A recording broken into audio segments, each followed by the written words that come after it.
Hello बच्चों, आज हम पढ़ने जा रहे हैं मात्राएं, सिंबल्स एंड ऑफ वोवेल्स।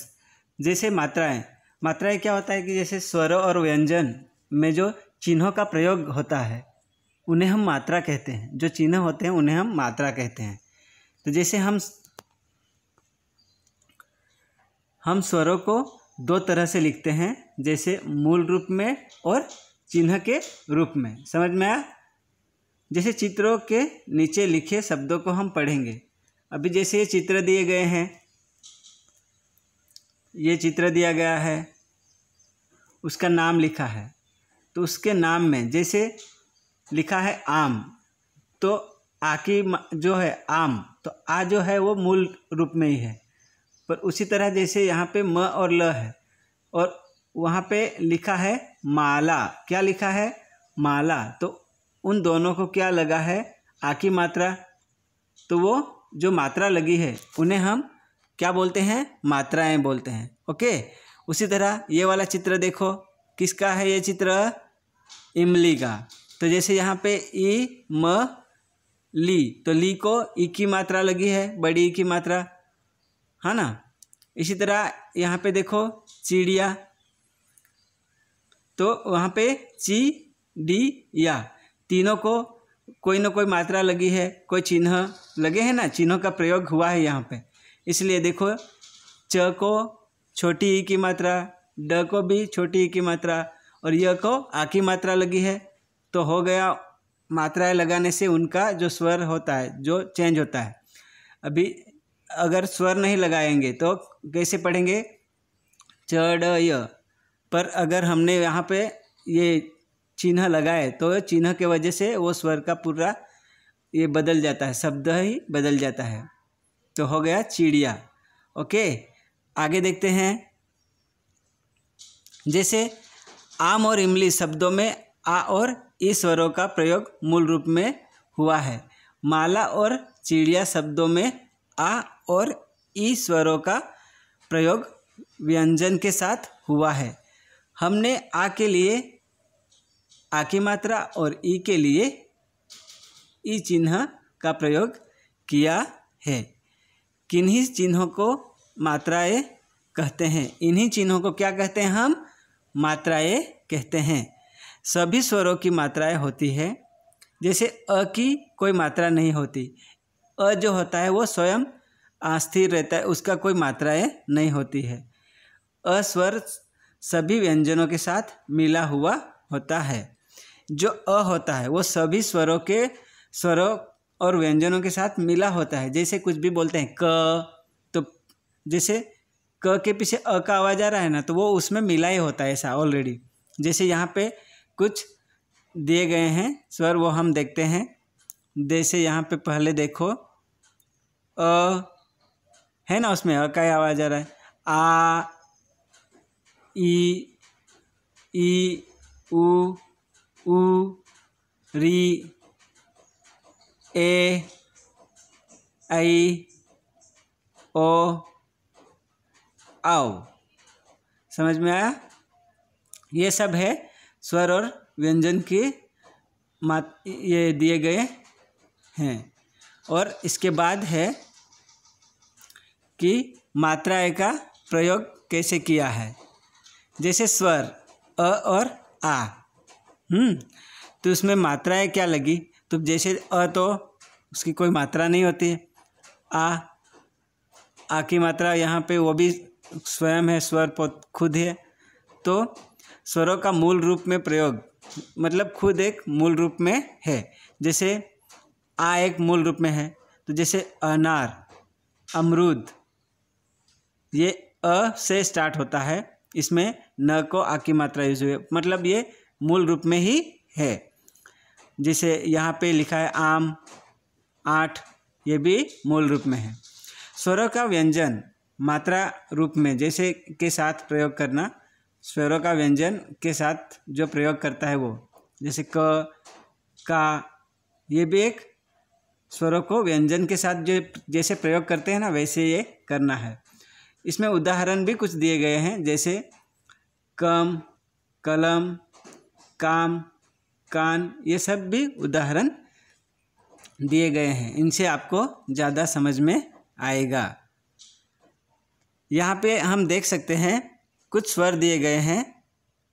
आप देखो, जैसे ई की मात्रा कैसे होती है, ये देखो, छोटी ई की मात्रा ये होती है। तो यहाँ पे कौन से शब्द बनते हैं, देखो मूल रूप में इमली, स्त्री, है ना। और स्वरों का व्यंजन जो है वो मात्राओं के रूप में कैसे उनके साथ प्रयोग होता है, तो ये रहा की। तो उसमें उदाहरण में कुछ शब्द भी दिए गए हैं, जैसे किताब, किसान, समझ में आया। उसी तरह बड़ी ई की मात्रा, उसमें देखो इक, भाई, है ना। तो उसमें जैसे की, तो इसमें भी कुछ शब्द दिए गए हैं, जैसे कील, कीड़ा। उसी तरह छोटा ऊ की मात्रा, उसमें क्या लिखा है, उल्लू, उस तरह। जैसे यहाँ पे हुआ है कू, तो कू पे से कौन से शब्द बने हैं, कुली, कुम्हार। उसी तरह बड़ा ऊ की मात्रा, उसमें ऊन, बस उसके बाद है उद्बी लाव।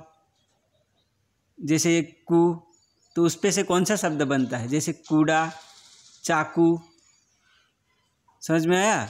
बड़ी की मात्रा से कौन कौन से शब्द भी बन सकते हैं। उसके बाद री की मात्रा ये होती है, उसमें कैसे लिखते हैं, जैसे रूसी, ऋतु, जैसे ये वाला क्रू। तो जैसे यहाँ पे क्रू को पे से कौन से शब्द बनते हैं, तो कृषि, कृपा, कृणा, ऐसे अलग अलग शब्द बनते रहते हैं। ए की मात्रा कौन सी होती है, ये वाली। तो जैसे एक, एडी, समझ में आया, ऐसे लिखते हैं। तो ये के, समझ में आया। तो उस पे से कौन से शब्द बनेंगे, तो केला, केस, ओके। उसी तरह आगे देखते हैं,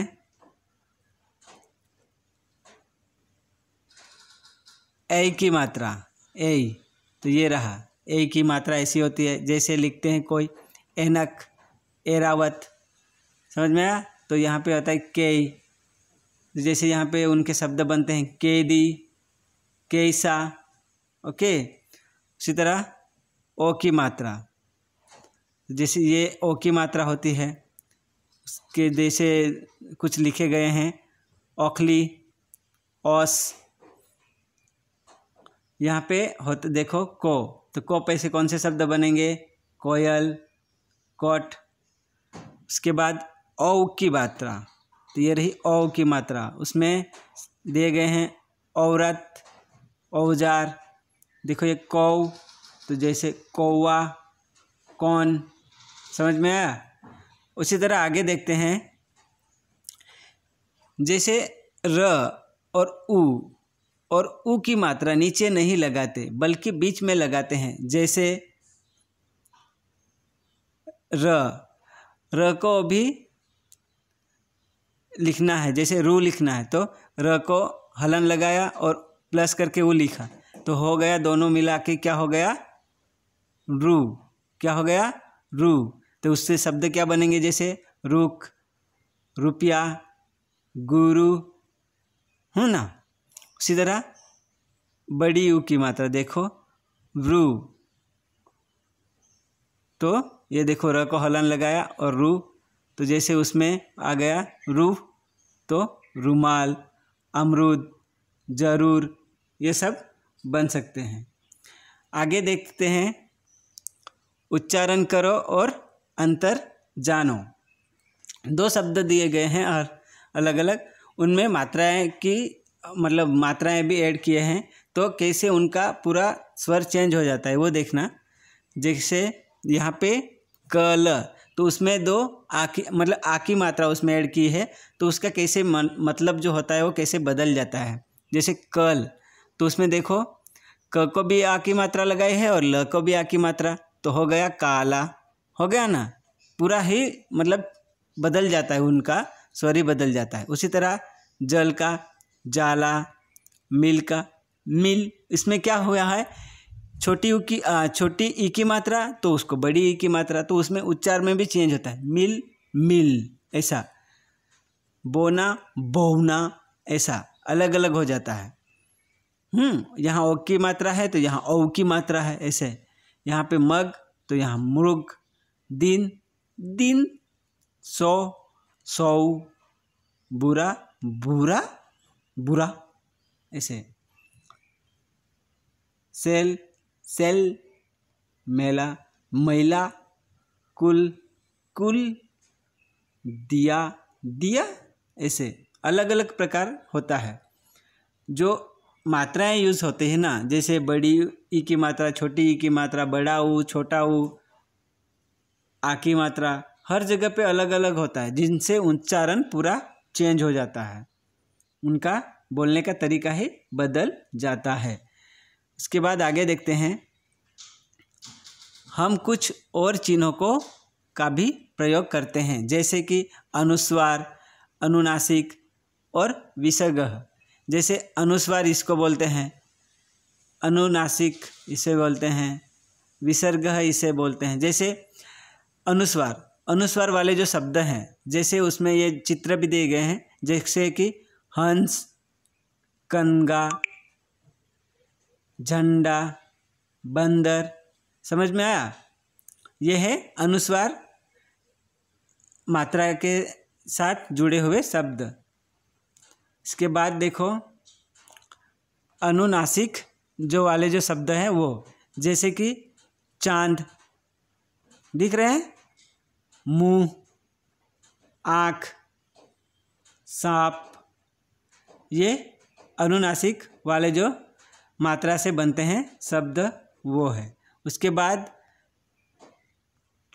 विसर्ग से बनने वाले शब्द, जैसे अंतः, प्रातः, स्वतः, ये वाले हैं विसर्ग से बनने वाले शब्द। ओके, हमने इस चैप्टर में, जो चैप्टर है मात्राएं, इसमें जो स्वरों के लिए जो भी चिन्ह प्रयोग किया जाता है उन्हें हम मात्रा कहते हैं। जैसे स्वर दो तरह से लिखे जाते हैं, जैसे मूल रूप में तथा मात्रा के रूप में। समझ में आया?